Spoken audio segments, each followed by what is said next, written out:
Oklahoma City is already thinking ahead for hosting 2 Olympic sports. Justice arrived today for the family of a young murder victim. And a camp that teaches children about Tulsa's painful history. This is the KGOU PM News Brief for Thursday, June 27th. I'm Deborah Shar.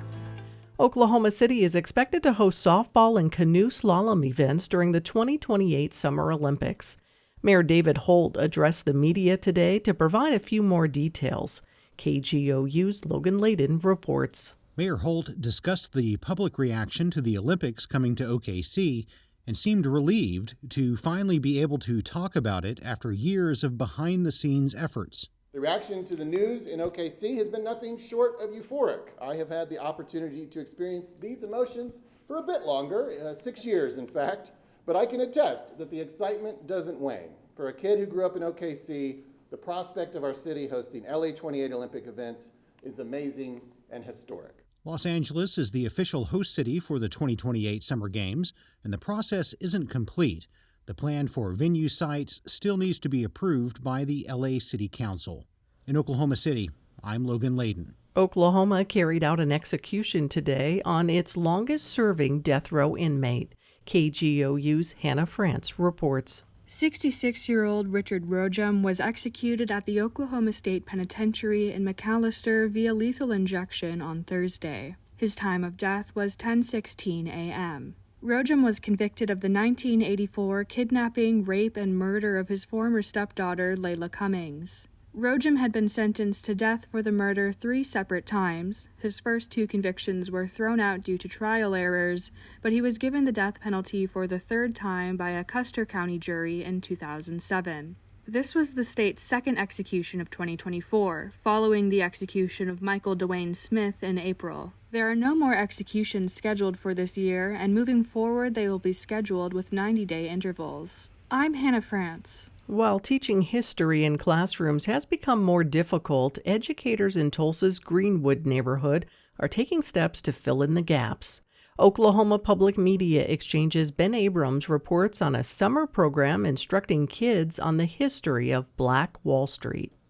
Black Wall Street was a place where lots of Black African American people, they all prospered. The Greenwood Cultural Center in North Tulsa has been holding a summer camp for kids to learn the history of the neighborhood that surrounds them.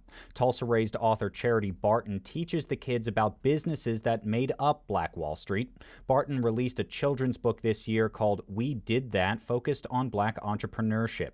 She says what she's teaching needs to reach more students, pointing to the depth of diversity, equity, and inclusion initiatives. The program, I do see it as being a way to reach kids in a time where DEI has been taking a hit. Oklahoma law prohibits public school teachers from teaching history in a way that makes any student feel, quote, discomfort, guilt, anguish, or any other form of psychological distress. Opponents say the law muddies the teaching of historical racism. In Tulsa, I'm Ben Abrams. A recent report finds that community services are needed to support Indigenous LGBTQ+ young people. Oklahoma Public Media Exchange's Sarah Lisi reports on how one organization works to fill that need. The organization Cousins meets twice a month for talking circles. The goal? Provide a safe space for young LGBTQ+ and Two-Spirit people. A recent report by the Trevor Project found Indigenous LGBTQ+ youth face higher rates of anxiety, depression, and self-harm.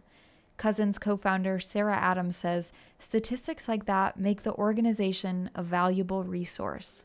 If there is somebody that you know that you can talk to and you can be honest with, that's a lifeline.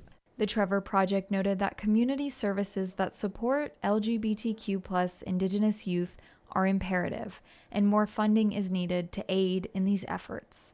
In Oklahoma City, I'm Sarah Lisi. You can find more Oklahoma news on our website, kgou.org, and on the KGOU AM NewsBrief podcast. I'm Deborah Shar. I'm Rachel Martin. You probably know how interview podcasts with famous people usually go.